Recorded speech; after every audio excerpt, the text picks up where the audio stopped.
Tonight on 2020, the lion, the dentist, the outrage in the streets of America. Walter, you are a murderer!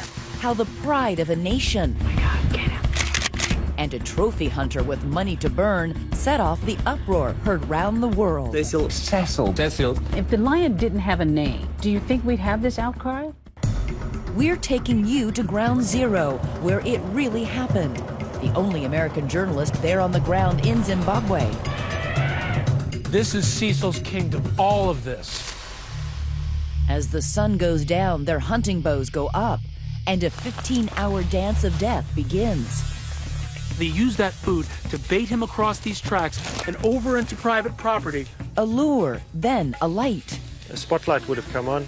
He can't see you. You've brought this animal to you, delivered to you like a pizza. It's disgusting. It's shameful. What he looks like now. And was there a cover-up? All new details about the lion's GPS, from the first outsider to discover the kill. Someone has moved the collar in this big rotation, so it looks like the lion is alive. Tonight, we're taking you on the search for Dr. Palmer as the hunter becomes the hunted and the hated. Is it that difficult for you to get an erection that you need to kill things? Both say they didn't know they were killing Cecil. Yeah. Do you believe that? But this hunter is not in hiding. The woman in that notorious photo that set Twitter on fire, talking only to 2020 in her first television interview. You're one of the most hated women in the world. Does that bother you? How she says hunting animals will save them. Oh my gosh, look at him! That money goes directly back into the conservation. I love animals. I don't understand any level of, I love you, I think you're awesome, should I kill you? Tonight, from the wilds of Africa to the wild west of America, our correspondents take you into a hidden world you've never seen.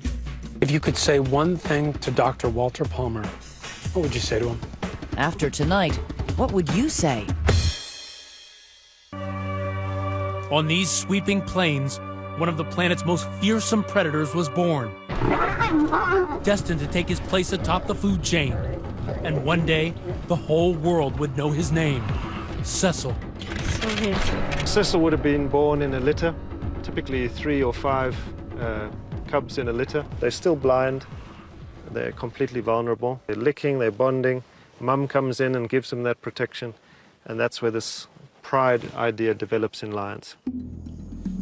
We came to the place Cecil called home, Zimbabwe, a country blessed with a wealth of natural resources and cursed with decades of misrule and economic stagnation.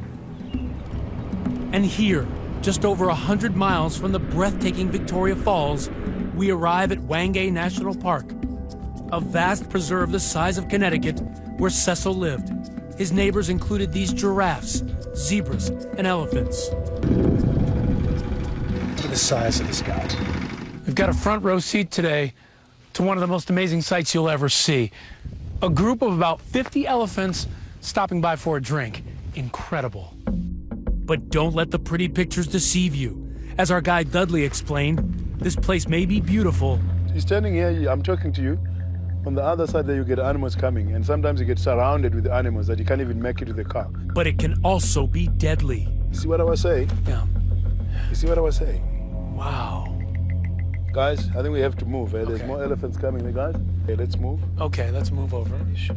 Mark, come here quickly, guys. Quickly. Quickly, follow me.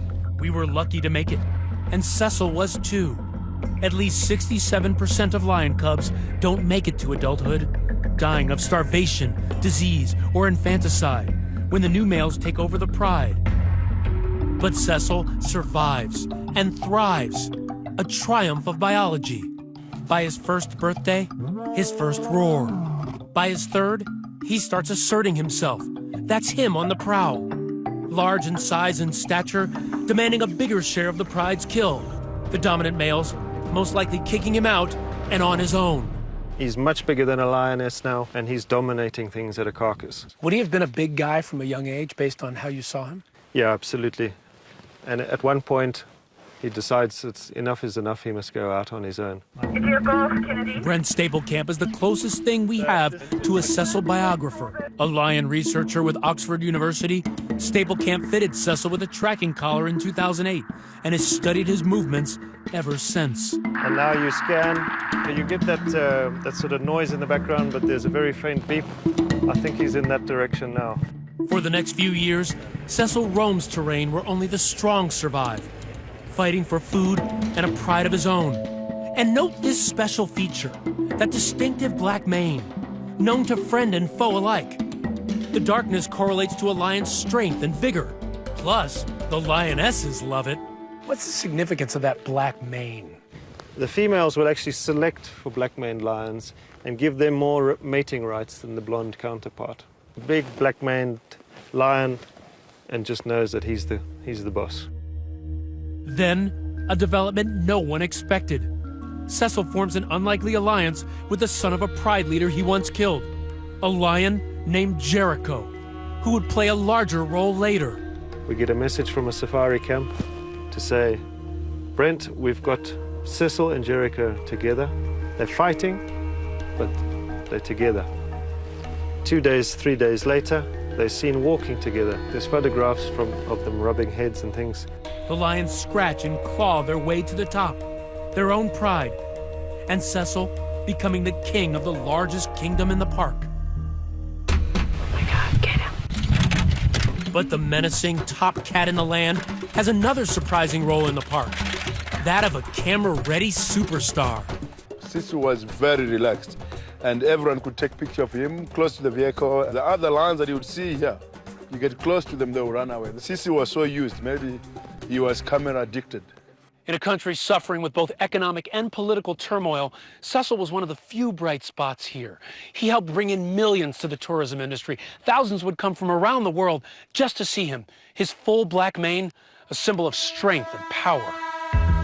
He just used to strut and show off, and he really was famous because of the way he interacted with people. Sounds almost regal. Very regal. Yeah, he was a big Zimbabwean iconic animal. Sharon Stead grew up here, her family operating safari lodges for the past 25 years. Have you ever caught him when he's pissed off? Yeah, he came out of one of the bushes just close by here once before, and with a big roar and you know how they throw sand on the ground to make you think that they're really. Wait, he roared at you? Yeah, like I can't make the real noise, but that's how they make it. What did you do? Well, your heart stops, and you think, is he going to stop? Brent saw the lion's softer side. And I just remember watching this lion with his pride, and this was 20 lions eating an elephant, cubs leaving the carcass to go and rub up against Dad, back to the carcass, lionesses doing the same. Eventually he came to the carcass, had his fill, and then he fell asleep with his head on. So I've got photographs of him with his head on the elephant, just fast asleep. Just passed out, comfortable. And I think, I've had my fill. Yeah, that's Cecil, you know. I've done my bit, I've got my family around me. So beautiful. After 13 years, Cecil is enjoying life as a real-life Lion King. But as the sun sets in Wangay Park on July 1st, time is running out for the beast with the signature black mane. Coming up, the king of the jungle is about to learn he's not the top predator on the planet. Stay with us.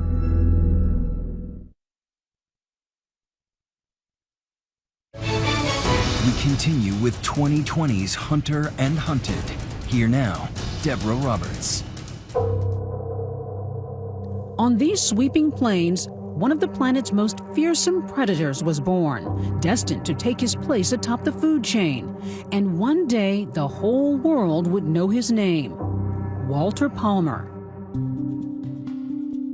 Going back in time. This is me, this is Walt. Chad Wagner played basketball with Walter Palmer back when they were both boys at Lisbon High School in North Dakota. It's Walt on a jump shot. Palmer, the sharp-shooting forward, Wagner, the team captain and lifelong friend. The type of guy that would give you the shirt off his back when in need. He would be the type of guy to help anybody.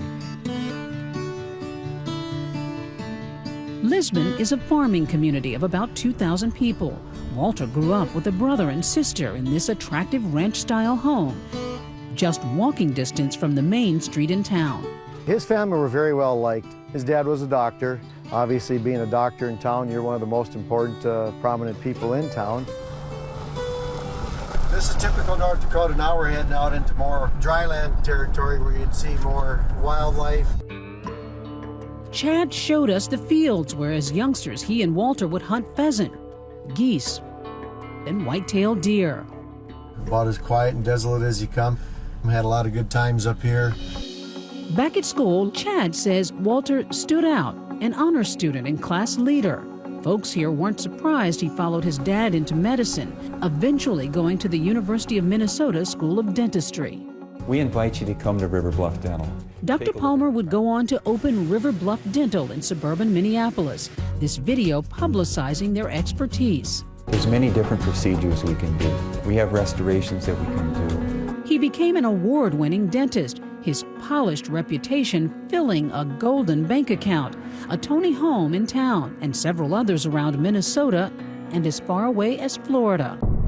That financial success allowed Dr. Palmer to take his childhood interest in hunting to a whole new level, bow hunting for big game. Super Slammers are the elite, the best of the best. He became good enough and had enough money to travel far enough to accomplish something only 24 bow hunters ever have, the so-called Super Slam of North America, taking all 29 huntable species listed by the Grand Slam Club. This 2009 New York Times profile describes him as capable of skewering a playing card from 100 yards and refusing to carry firearms as a backup on bow hunts. And this is called a compound. Yes, this is a compound bow. Big game hunter Rebecca Francis understands the thrill. When you're out there, right when you take the shot, I mean, it's pure adrenaline. There's nothing like it.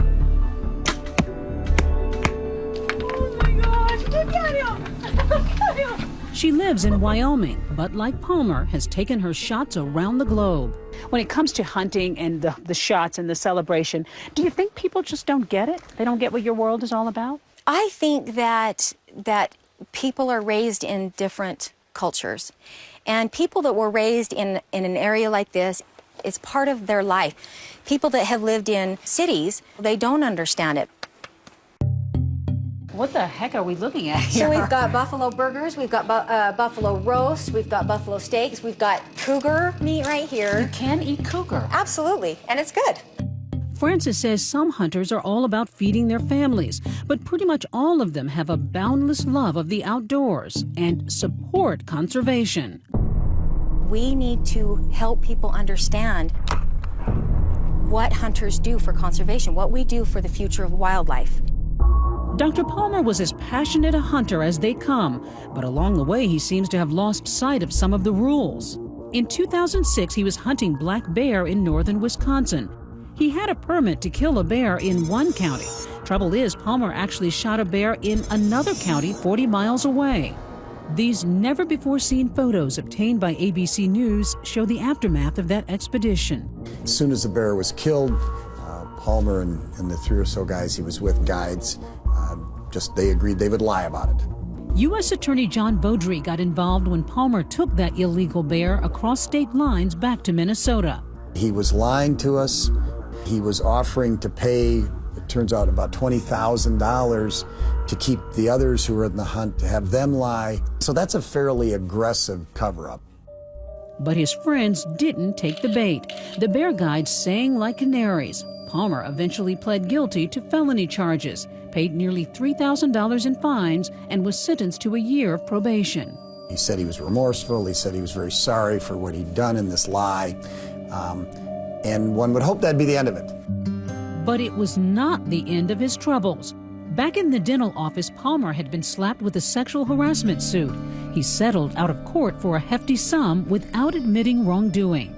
Yet the State Board of Dentistry ordered Dr. Palmer to undergo ethics training and other measures to keep his license. Through it all, Palmer never stopped chasing big game. He went to Zimbabwe, where he bagged a leopard. Another trip, a lion. This picture is from that hunt. That lion, not Cecil, a ghastly sight for animal rights activists, but not necessarily for Zimbabweans. You guys look, at animals and you think of them as majestic, creatures. We don't. Zimbabwe native Goodwill Nzo recalls growing up fearful of lions and has a different take than Westerners whose image of the king of beasts comes from the zoo or the movies. Aslan, we need your help. We see animals as, threats to us, not as cute Simbas. Not cute Simbas. Yeah. For Dr. Palmer, the lion hunt must have been so intoxicating that he signed up for another trip to Zimbabwe in 2015. What would happen next would turn Palmer's well-heeled life upside down. Extradite Palmer! Extradite But there are at least two versions of that hunt. Which one will you believe? Stay with us. When we come back, setting the trap. How Dr. Palmer's thrill of the hunt played out. These tracks are the difference between life and death for this animal. And what does this computer reveal about a possible cover-up? Next.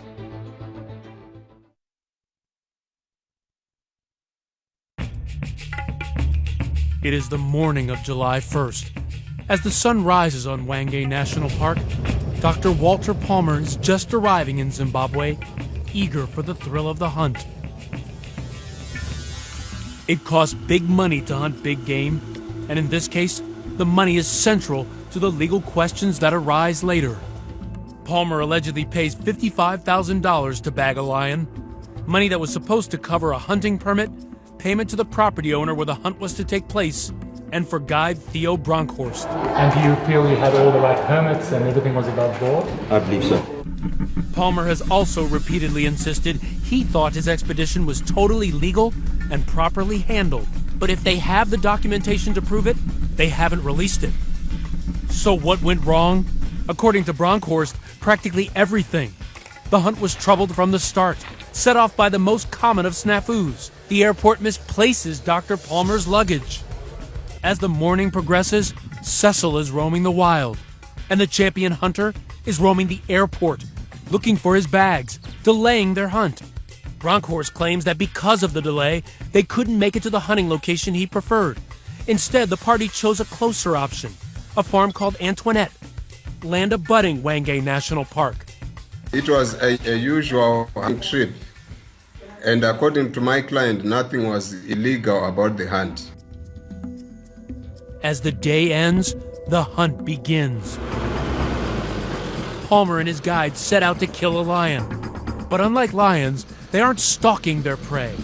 Nobody's examining footprints or using other tracking skills one might imagine. To me, a hunt is testing the wind, remaining concealed. You try again, you try again. That's a hunt. You're challenging yourself against the wits and the nature of that animal. Instead, he says, they use a technique called baiting, using the carcass of an animal to lure a lion into a predetermined place where they can get a clean shot. From what we know, there was an elephant carcass as bait. Filet mignon to a lion like Cecil. And for lions, nighttime is often dinner time. Palmer and company allegedly dragged the bait behind their Jeep, leaving a trailing scent, a mile from the all-important border between Antoinette Farm and the Hwange Reserve. These tracks are the difference between life and death for this animal. On this side, you have a wildlife preserve where he can roam free. But take 1-2 steps on this side, you're on private property where Cecil can be shot and killed. The trap is now set. Bronkhorst reportedly states that a female lion approaches the bait.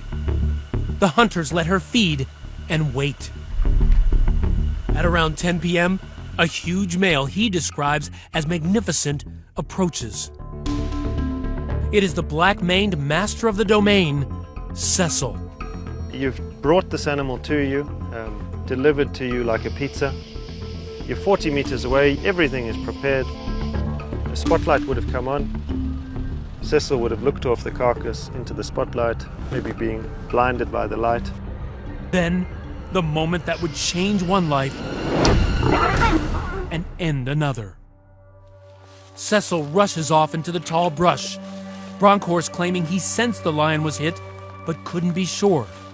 It's at night. They don't want to follow him. They think, okay, we'll come back tomorrow. He's not going to go far, and tomorrow morning we're going to get him. Why wouldn't they want to follow him after shooting him with that first bow? This is a hugely dangerous animal now that's wounded. He's severely injured, and to go after him, you're at real risk. At 9 a.m. the next morning, the hunters tracked a wounded Cecil into the brush, and with one final arrow, Dr. Walter Palmer finished the lion off. Bronkhorst's lawyer insists nobody knew the slain lion was Cecil. According to my client, Mr. Palmer didn't know he was shooting this famous lion. Certainly no. Palmer had also written, "I had no idea the lion I took was a known local favorite, was collared, and part of a study." But authorities have a different version of events. For starters, they say nobody got permits. There was no permit, so this is tantamount to poaching. He has said that he believes that he was on a legal hunt. Does that excuse his conduct? That's not enough excuse. Ignorance is not defense. And even if the hunt was properly authorized, it should never have taken place on Antoinette Farm. According to the Parks and Wildlife Authority, the farm had been declared off limits for lion hunting in 2015. Whatever really happened leading up to the kill, the immediate aftermath is not in dispute. And it's a grisly business. The hunters lop off Cecil's head and skin him, claiming their prize. They leave the body minus its head, minus its skin, lying in the sand, let the vultures and the hyenas finish that off. In a published report, Bronkhorst says that when he and Palmer found Cecil's tracking collar, they were shocked. Panicking, they removed the collar, leaving it in a tree, and later contacted authorities. Do you believe that? No, absolutely not. I work hand in hand with the authorities. No such contact was made. Nothing. On July 4th, Palmer departs Zimbabwe. That same day, Brett Staplecamp notices something odd. Cecil's collar has stopped working. I make a mental note to catch that lion the next time I see him, because as far as I'm concerned at that point, the battery's died. But it wasn't only the battery that was dead. A couple of days later, Staplecamp hears a rumor that a lion had been killed. That tide has drowned that area, I believe. He immediately goes to his tracking equipment. And that's the final point near the railway line before the collar stops sending. To me, that's alarm bells ringing. Fearing the worst, he immediately calls authorities, who make their way to what now might be a crime scene.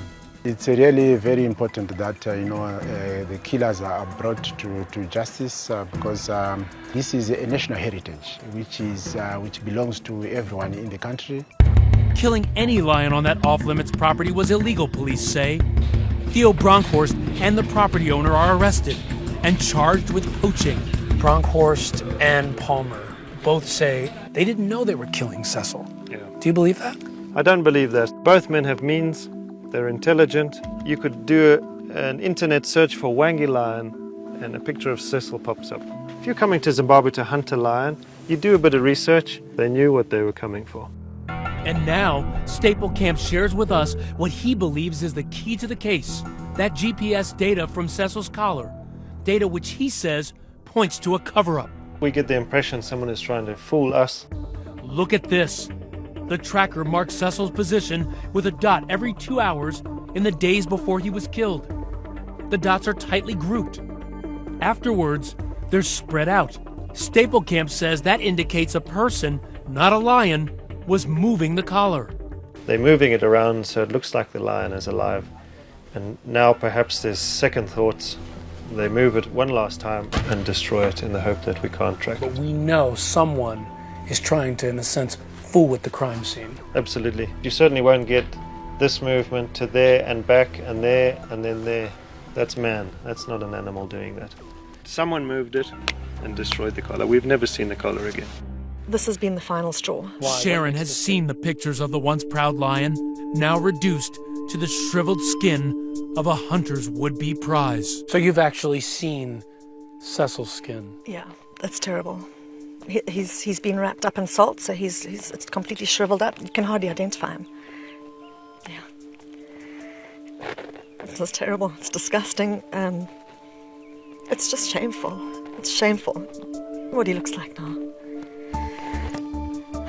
Sorry.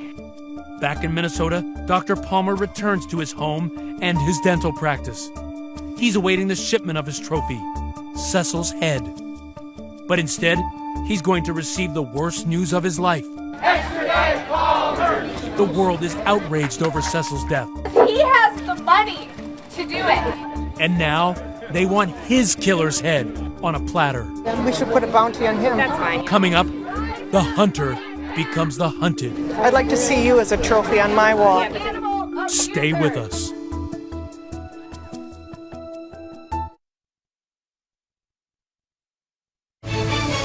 "2020 continues with Hunter and Hunted. Once again, here's Deborah Roberts. On July 28, the Cecil story breaks out of Africa when a controversial animal rights activist in Zimbabwe's capital, Harare, outs Dr. Walter Palmer as the Cecil Slayer. Well, I believe he should be brought in front of a judge. Growing outrage after a beloved lion was killed by an American dentist. International outrage over the death of a beloved lion. Walter Palmer. To say it went viral would be an understatement. Overnight, Palmer becomes arguably the most hated man in the world. This outrage over the death of Cecil the lion keeps growing. I will call him what he is, and he's a piece of Thank you! He is a heinous person. I want to see him destroyed. Is it that difficult for you to get an erection that you need to kill things? You know you're in trouble when you bring Jimmy Kimmel to tears. If you want to make this into a positive, you can, sorry. Okay, I'm good. Maybe we can show the world that not all Americans are like this jackhole here, this dentist, the top dentist. I think initially everyone felt the same thing. It was like, how disgusting this, how outrageous is this, how awful is this? What a gorgeous cat. Animal Planet's Dave Salmoni has dedicated most of his life to lions. The grander scale, to me, is the King of the Jungle. You know, you can hear that. We can hear it. Yeah, I mean, that's two boys. When they get older, that'll be a lot scarier, trust me. For him, Cecil's death struck a chord. I hate that he was shot in that way. I hate that he suffered. I hate that somebody would just get a thrill out of killing him. Professional hunter Rebecca Francis says if indeed Palmer poached, he should pay. If something was done in any way, shape, or form illegally, then yes, their prosecution needs to happen. I actually heard about it because somebody emailed me and requested me for an interview to discuss it. Why? Because she's been subjected to the court of public opinion and knows exactly what he's in for. Oh, here's a good one. You better pray that I don't ever run into you because I will kill you and cut your head off and mount your effing head on the wall. I hope you die soon. See, last spring, Frances suddenly had a target on her back after this memorable photo from her webpage was ripped by comedian Ricky Gervais. What must have happened to you in your life to make you want to kill a beautiful animal and then lie next to it smiling? In an instant, thousands were calling for Frances's blonde mane. You're one of the most hated women in the world. Does that bother you? It gets to me just because, you know, how can you read all that all the time and not have it affect you? Her life upended, even though her hunt was completely legal. People saw it as just vile that you could lie next to this slain, undignified animal now that it's dead. It wasn't disrespect, it was to remember this experience. And there were people there ready to take the meat. They use everything, even down to the tail, where they take the hairs and make jewelry to sell it. Maybe. Still, some animal lovers can't get past these kinds of images. And for Palmer, the hail of arrows intensifies. Protesters swarmed Dr. Palmer's temporarily shuttered office, even making a shrine to the fallen feline. Dr. Palmer, don't kill me. Just last week, vigilantes vandalized his Marco Island, Florida vacation home, covering his driveway with bloodied pig's feet. Does anybody have any questions? PETA mobilizes, staging this vigil in Washington, D.C. This isn't exactly the kind of protest I associate with PETA. Why so quiet? This is a solemn occasion. People have been devastated by Cecil's death. And yet, Goodwill Nzuo, a Zimbabwean, can't quite believe the outrage over an animal who, until recently, barely anyone in the U.S. had even heard of. Did you think it was ridiculous that people were upset about a lion that was killed? I was very shocked how is it possible that anyone could, cry or feel so sad about a dead lion? It's as if someone had killed Lassie. If the lion didn't have a name, do you think we'd have this outcry? Once an animal gets a name, they treat it like a human being. In African villages, Goodwell says news of a dangerous animal's death would actually be celebrated. Rebecca Francis has video to prove it. This is how villagers in Mozambique reacted after she shot a hippo there. When I took that hippo down, everyone in the village came running. They were hugging me and kissing me and thanking me. They all had their bucket and their knife, and they were all cutting up that hippo. And every single drop of that hippo was utilized to that village. I also took some home and ate it that night. Proof, she says, that there's more to the story than a bloody carcass and a smiling hunter. It's a catch-22. People can't quite understand how you can love an animal and kill an animal. But I can honestly say that I look at wildlife the exact same way you do and everybody else does. I love animals. This hunter insists she's not only an animal lover, but also a conservationist. There has to always be population control. So when we hunt, we generally go after the oldest animals that generally have been past their reproductive years, so they're not part of the reproducing whole. But Dave Salmoni isn't swayed. These folks say that they're helping the conservation effort. Right, and I think it helps them sleep at night. Absolutely, they spend a lot of money. And absolutely, it goes to some governing body somewhere. But none of that money goes to purchasing land, developing the population in a healthy way, not trophy hunting. But before you judge, take a look at this place. We have 18,000 acres. Any of these animals, just like I said, they're born here, they're free. It may look like an African savanna, but this game hunter's paradise called the Ox Ranch is actually deep in the heart of Texas. Oh, we had a baby. Tony Hardin runs the operation. Goodness. That's brand new. That just happened. A place that brings over endangered animals from Africa and allows them to breed. A few hunters pay to shoot certain mature specimens, and the money allows the ranch to carry on. Hardin says his ranch and others have already saved 3 species from extinction.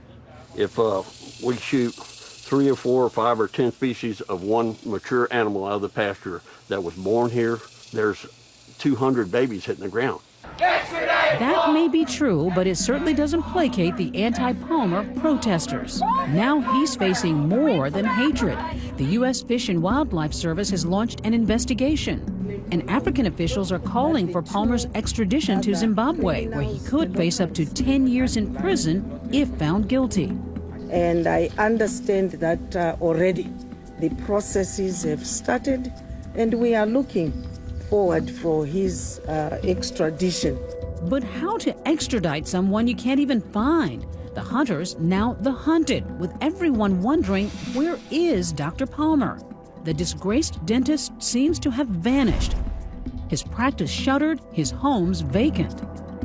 Palmer has declined numerous requests from ABC News for a comment, but has publicly issued 2 brief statements in which he says, "I deeply regret that my pursuit of an activity I love and practice responsibly and legally resulted in the taking of this lion." Tonight, his whereabouts unknown. Next, whereabouts we do know about. Those 7 cubs that Cecil left behind. Is there a chance they won't survive? What happens after the hunters leave? The repercussions of a lion hunt are felt months and months after the hunter's home, drinking scotch.